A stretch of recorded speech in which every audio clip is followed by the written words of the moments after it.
My name is Chloe, and if you were to ask anyone about me, they'd probably say I'm the quiet type, always in the background.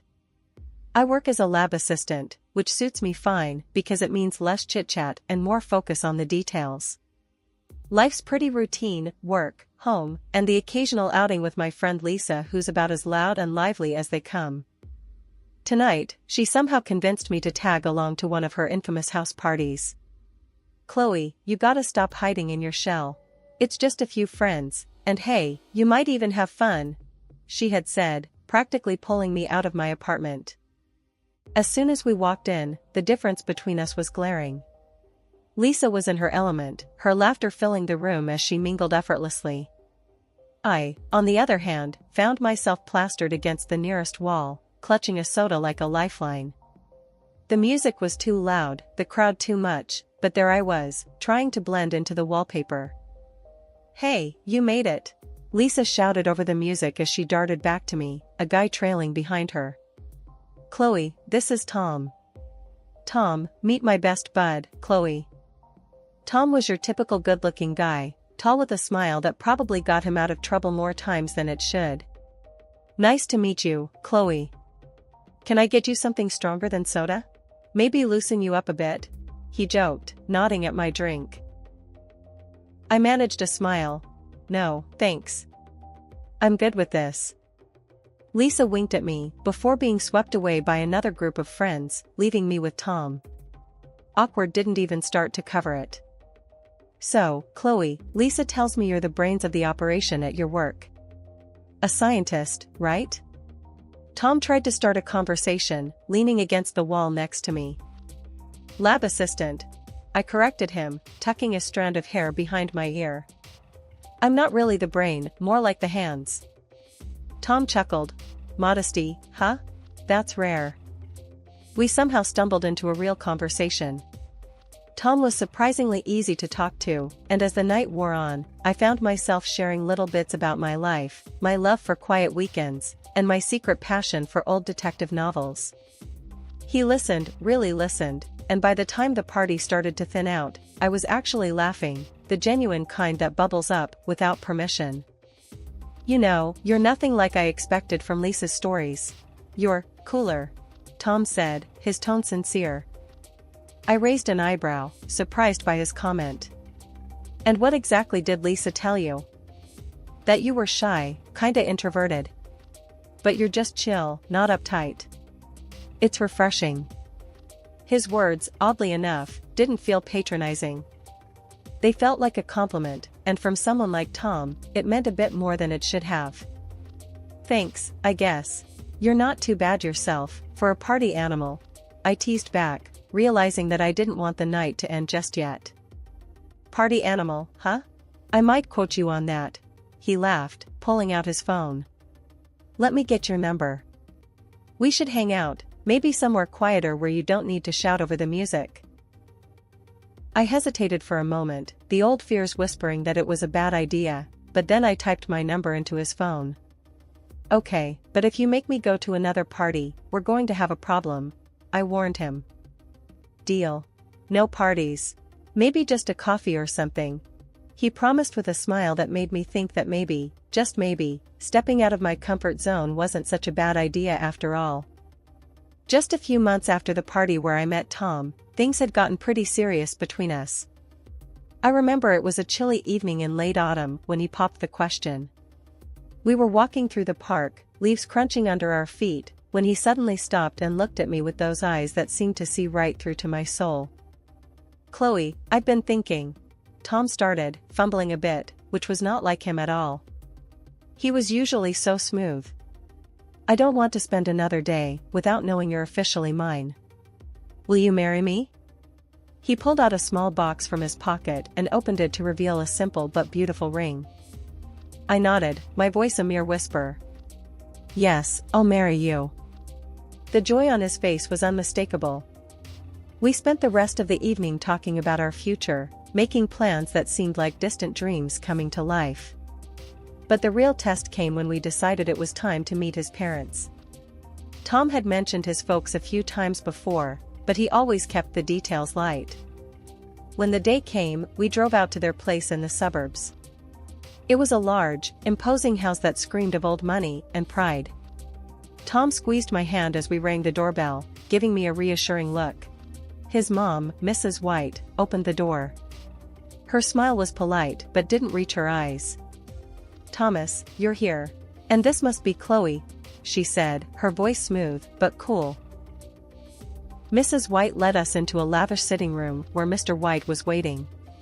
He was a stern-looking man with a sharp gaze that felt like it was sizing me up. "So, Chloe, Tom tells us you work in a laboratory. That must be interesting," Mr. White said, his tone making it clear he was less than impressed. "It's rewarding work," I replied, trying to keep my voice steady despite the judgment I could feel weighing down each word. "We were quite surprised to hear about the engagement," Mrs. White chimed in. "Weren't we, dear?" She looked at her husband, who nodded stiffly. "Yes, quite unexpected. You see, Chloe, we want what's best for Tom, and we hope you understand that," Mr. White added, his words heavy with unspoken implications. Tom jumped in. "Mom, Dad, I love Chloe, and she makes me happy. That's what matters, right?" "Of course, dear, but you must think practically too," Mrs. White countered, her eyes cold and calculating. "We would like you both to consider signing a prenuptial agreement. It's just a formality, really, to ensure both your futures." I was torn. My heart ached at the formality of it all, at the cold business-like approach to what should have been a joyful occasion. But I loved Tom, and if this was what it took to be with him, maybe it was worth it. "If you think it's best," I said finally, trying to mask the hurt in my voice. "We think it's for the best," Mr. White affirmed, handing us a folder with documents. "Have a look and let us know your thoughts." The drive back was quiet. I kept thinking about the papers in my lap. But love, I figured, was worth a shot, even if it meant signing a piece of paper to prove it. It was a crisp morning in early spring when we tied the knot. The ceremony was to be held in a small local church with just a few close friends and family members. I remember standing in front of a small mirror in a modest white dress that Lisa had helped me pick out, feeling a mix of excitement and nervousness. "Girl, you look stunning. Tom won't know what hit him," Lisa exclaimed as she adjusted my veil. Her energy was infectious, and for a moment, it eased my nerves. "Yeah, I just hope everything goes smoothly," I replied, trying to sound more confident than I felt. "Don't sweat it. It's your day. Just focus on you and Tom," she advised, giving me a reassuring pat on the shoulder. The ceremony itself was short and sweet. Tom looked handsome in his suit, and when he saw me walking down the aisle, his smile was all the assurance I needed. We exchanged vows, simple yet heartfelt. When the officiant pronounced us man and wife, and Tom kissed me, there was polite applause. It all felt right, despite everything. At the reception, which was really just a small gathering at a nearby restaurant, Tom's parents were distant. Tom's father, Mr. White, made a short toast. "We're here to celebrate Tom and Chloe," he began, his voice devoid of warmth. "May your union bring you the happiness you seek." It was so formal and cold that it might as well have been a business transaction. But I focused on the people who were genuinely happy for us, like Lisa, who was already on her third glass of champagne and narrating how we'd met to anyone who would listen. The day ended, and with it, our simple but meaningful wedding wrapped up. We drove to our new home, Tom's place, where I'd move in. It was a nice house, not too far from his parents, which I soon found out meant his mom, Mrs. White, was over a lot. Each time she visited, she made it a point to casually mention how everything in the house was Tom's and how, in case of a divorce, I couldn't claim any of it. "Remember, Chloe, none of this is yours," she'd say, her voice dripping with a faux kindness that made my skin crawl. I would just smile awkwardly, trying to hide how uncomfortable it made me feel. Tom would laugh it off every time, hugging me slightly. "Mom's just joking around. Don't take her seriously," he'd chuckle, but his laughter never quite reached his eyes. It was clear this was her way of reminding me of my place, making sure I knew that I was an outsider. But I kept hoping things would get better, that maybe, just maybe, Tom would eventually see how his mother's words were chipping away at our newlywed bliss. I tried to make the best of things, focusing on setting up our space, hoping it could feel like ours, not just Tom's. But no matter how hard I tried, Tom's parents, especially his mom, Mrs. White, made it difficult. "Chloe, dear, why don't you rearrange these dishes? They should be organized better," Mrs. White would say during her frequent visits, her tone patronizing as she inspected the kitchen cabinets that I had just tidied up. I would force a polite smile, my hands tightening around the edge of the countertop. "Of course, I'll take care of it," I'd respond, trying to keep the frustration out of my voice. Tom usually shrugged off his mother's comments. "She just likes things a certain way, you know how it is," he'd tell me, dismissing it all too quickly. But it wasn't just about the dishes. It felt like nothing I did was right. One evening, while Tom and I were trying to enjoy a quiet dinner, his dad, Mr. White, dropped by unannounced. "Watching your spending, I hope. Remember, it's Tom's money paying for all this," he commented nonchalantly as he looked over the spread on the table. I bit my lip, feeling the sting of his words. "We're careful with our budget," I said, keeping my voice even. But the digs didn't stop there. Every chance they got, Tom's parents reminded me of my place. "Just make sure you keep the house clean for Tom. He works so hard, he shouldn't have to worry about coming home to a mess," Mrs. White would say, her words laced with a venom disguised as concern. And it wasn't just behind closed doors. Even in public, they had a way of belittling me. At a family gathering, I overheard Mrs. White talking to a relative. "You know, Chloe doesn't earn much. Pretty much lives off you, doesn't she, Tom?" The interference from Tom's parents didn't stop at comments. They started acting like the house was theirs too. They'd come over, flop down on the sofa, and demand, "Chloe, make us some coffee, will you? Or we're out of snacks, could you run to the store?" It was as if I had become less of a family member and more of a maid. And Tom? He had changed. He used to be caring and attentive, but now he joined in their laughter. One day, while folding laundry, he said, "You do fold these all wrong, Chloe. Just how my mom showed you, remember?" His tone was light, but the criticism stung sharply. His parents laughed along with him, and Mr. White added, "She's got to learn somehow. You can't baby her forever, Tom." The worst part was how Tom criticized everything about me, from the way I managed the house to my choice of clothes. "You're going out in that?" he'd ask, his look one of disapproval as he eyed my casual jeans and t-shirt. I felt like I was losing not just the battle to win over his parents, but also the man I thought I had married. The man who had once looked at me with love now scrutinized me with the same critical eyes as his parents. Each day grew harder, the atmosphere at home more suffocating. I started to dread waking up in the morning, knowing I'd face another day of veiled insults and open disdain. The stress of living under constant scrutiny and disdain had taken its toll on me. I began losing weight, my nights were restless, and my days were long battles with anxiety. It all came to a head one morning at work when I collapsed right there among the test tubes and beakers in my lab. I woke up in the hospital, the sterile white of the room blinding me at first. I felt a dull ache in my stomach, and my head was spinning. As I tried to sit up, a nurse rushed over. "Take it easy, Chloe. You gave us quite a scare," she said, helping me adjust the pillows behind my back. "What happened?" I asked, my voice barely above a whisper. "You passed out at work. They brought you in with severe dehydration and stress-related symptoms," she explained, checking the 4 drip that was hooked to my arm. I sighed, the reality of my situation settling in. The door to my room opened, and Lisa walked in, her face etched with concern. "Chloe, I heard what happened. Are you okay?" She rushed to my side, grabbing my hand. "I guess I'm not," I replied, trying to muster a smile. "This is ridiculous, Chloe.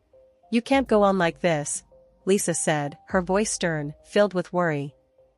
I knew she was right, but the thought of going back to that house, to face Tom and his parents again, filled me with dread. I just nodded, not trusting my voice. The next day, as I lay there flipping through a magazine, a man in a suit appeared at my doorway. "Chloe Roberts?" he asked, stepping into the room. "Yes, that's me. Can I help you?" I was puzzled. I didn't recognize him. "I'm Mr. Harris, a notary. I have some unexpected news for you.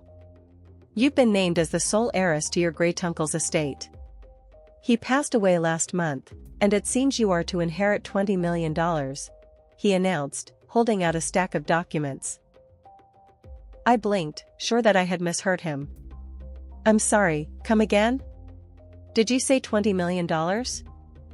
"Yes, Miss Roberts. It's all here in the documents.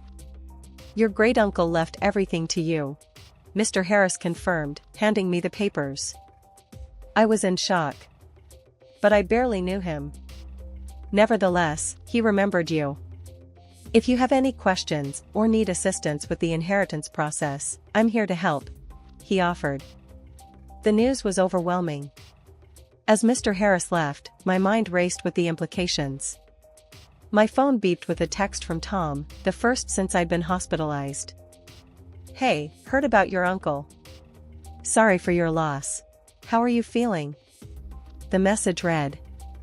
I stared at the screen, my emotions a tangled mess. Here I was, suddenly wealthy, and yet, I felt more alone than ever.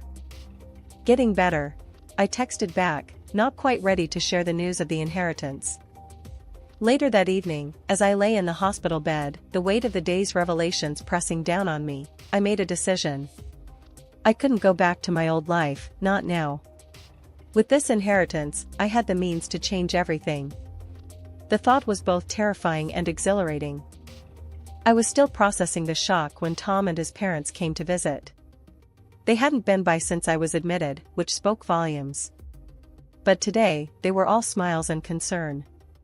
Tom walked in first, his parents trailing behind him.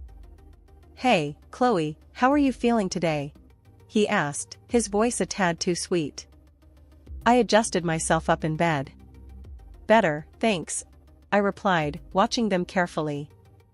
Mrs. White came over to my side, her voice dripping with a concern that didn't reach her eyes.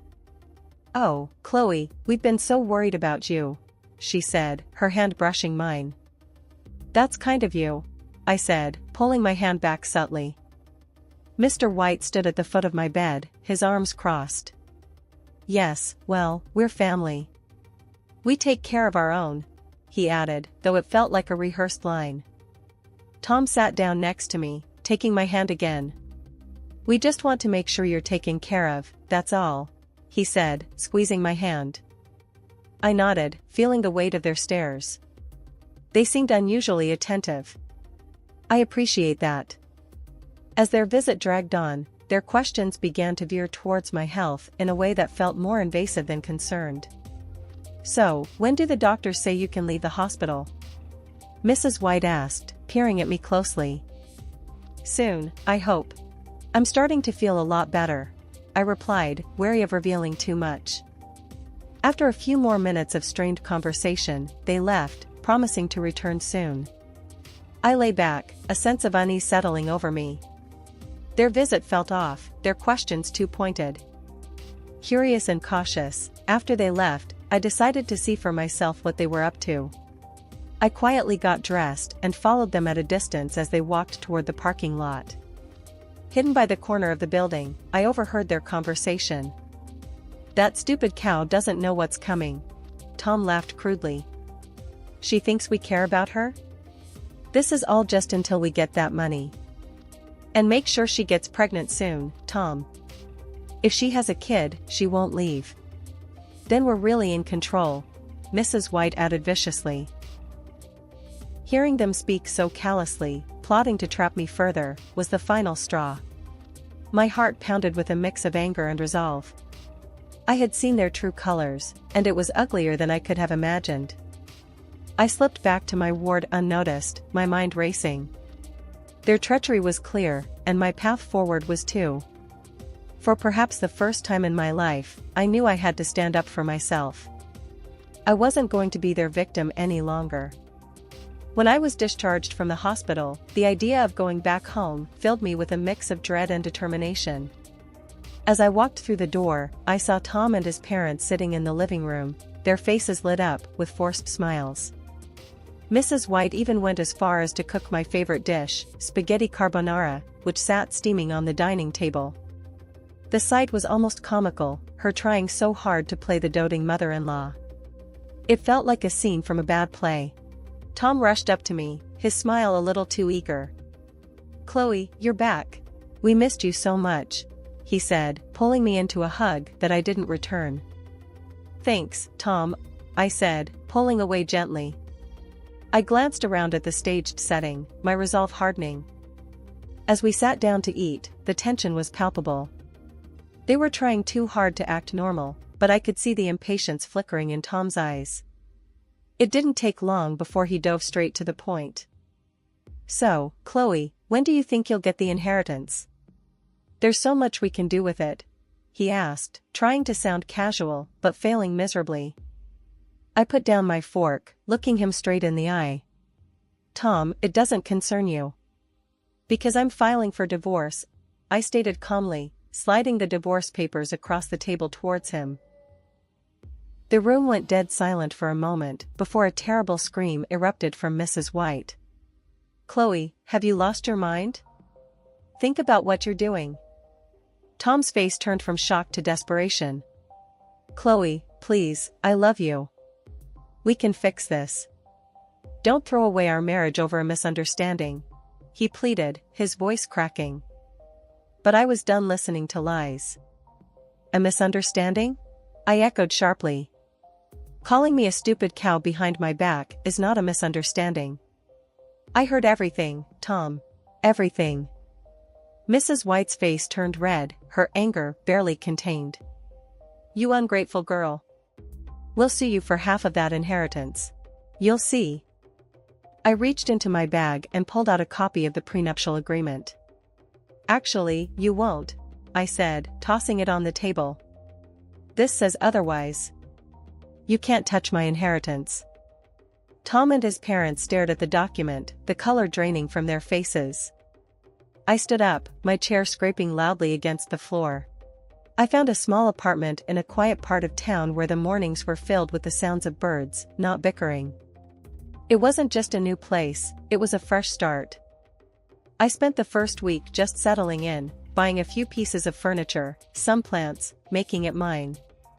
The silence was a stark contrast to the constant tension I had lived with, and I loved it. It was during these days of newfound solitude that I truly began to appreciate the peace I had been missing. One Saturday morning, I was out on my balcony, enjoying a cup of coffee when Lisa came by. She burst through the door with her usual flair, holding a box of pastries. "Chloe, this place is fantastic," she exclaimed, setting the box on my new kitchen counter and hugging me tightly. "How are you holding up?" "Better than I have in years, honestly," I replied, pouring her a cup of coffee. "It's like I can finally think straight without all the noise." Lisa chuckled as she sipped her coffee. "I told you, you just needed to get out of that madhouse." "So, what's next for our free woman?" she asked, her eyes twinkling with curiosity. "I've been thinking about that a lot," I said, leaning against the counter. "Right now, I'm just enjoying the quiet, planning my next steps. In the future, I will buy myself a big house and do charity work." As the weeks passed, I reveled in my independence, meeting with a notary for registration of inheritance. But, as expected, the peace didn't last forever. One evening, my phone rang, pulling me away from a book I was reading. It was Tom. "Chloe, please, can we talk? I've been thinking, Anne." "Tom, there's nothing left to say," I interrupted, my voice firm yet weary. "Just hear me out. I miss you, and I was wrong," he pleaded, his voice cracking with emotion. "I'm sorry for everything. Can we try again?" "Tom, it's over. We can't undo what's been done. You need to accept that," I replied, ending the call. Not long after, his mother started calling. Each message left on my voicemail was more desperate and angry than the last. "You ungrateful girl. After everything we've done for you," she shouted in one of the messages. I erased them without a second thought. It wasn't long before Tom told me that he and his parents were arguing a lot. He blamed them for insisting on the prenuptial agreement, which now protected me from their greed. Each call, each desperate plea, only affirmed my decision to leave. I was moving forward, not backward. The quarrels and chaos of that family were no longer my circus, not my monkeys.